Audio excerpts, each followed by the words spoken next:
Coach, talk about National Signing Day, and you mentioned you got one, but you can talk about the fall too and what you got coming in this year. Yeah, it's an exciting day actually. I signed two guys this fall. I'd like to talk about a little bit. One was Cameron McAllister from Roberts, BC. He's a senior in high school up there, coming here next fall. Had a good junior program out there. Cameron came to me by way of Matthew Kreutz, a freshman I had this year from BC, and comes highly regarded by him, so I'm excited to have him. The other fall signing I had was Matthew Bean from Canmore, Alberta, who was formerly from Saskatchewan. Matthew has an extensive junior golf resume up there. Has went to their Canadian national junior tournament a couple times. Has done well on their various different leagues there. The signing I have for today is Carson Harcourt from Kipling, Saskatchewan. Kipling's a little town just outside of Regina. Carson again has a huge resume of junior golf. This year, in my opinion, was four really good players coming out of Saskatchewan that were seniors, and I went after all four of them.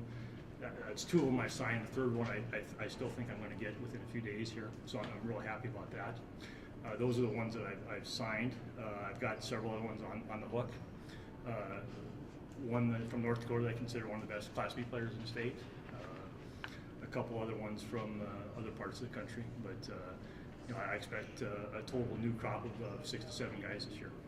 Randy, with these three signings all from Canada, Canada's become kind of a pipeline for you for not just your men's program, but for the golf program overall. I have, this is my third year, and I've actually worked hard on Canada because they're an untapped market. They have a lot of junior golf.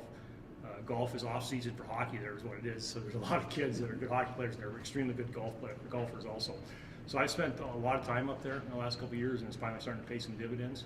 And again, Minot State is a good home for Canadians. They feel real comfortable here. It's whatnot. And the facilities we've got coming, we're going to be I believe a power in Division II golf eventually. These guys that are coming to me this year should put us in the top 3 in the conference next year at least. I think. I've always had 2 to 3 really good players and not enough depth to win the conference. I think these guys will put us in a 6 or 7 man rotation and be real strong. And once you get the program on the right track, I think you'll see a lot of young kids. I mean, there's already a couple more that are juniors this year that I'm working on. So I'm excited. Can you talk a little, Coach, about what happened yesterday in Grand Forks with the loss of their program, and although it's not a great day for UND, that does open the door for some of those golfers to look at other schools, and if you had a chance to at least invite some of them over here? I have. It was the news came to me yesterday. I got in a text, and I was kind of shocked, to be honest with you. I have a UND background myself, and they've had a golf program. They have a baseball program for 60 years. They've had a golf program off and on. But I thought with their Big Sky affiliation, they would probably keep it, but apparently they're letting it go now. But that being said, their best player is from about 60 miles away from here. I've reached out to him.